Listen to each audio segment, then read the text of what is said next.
Пайғамбарлықтың 5-ші жылында пайғамбарымыз саллаллаху алейхи уассалам сахабаларына хижрет жасауды ұсынды. Бұл жер сендер үшін тар болып кетті. Қалағандарын Хабастанға көшсін. Ол жақта әділ патша бар.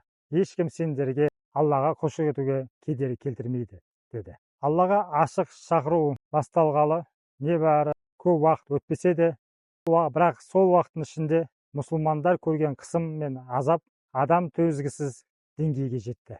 Ол кезде хижрет ету қиын болатын.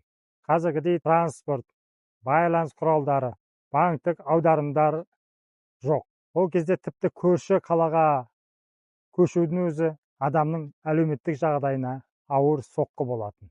Ал бөтен елге кету барлық таныс ортаңды, кәсібіңді, туыстарыңды артта қалдыру деген сөз. Ол кезде сахабалар жасырын түрде кетуге мәжбүр болғандықтан үйлерін сатып, дүние мүлкін алып шыға да алмады.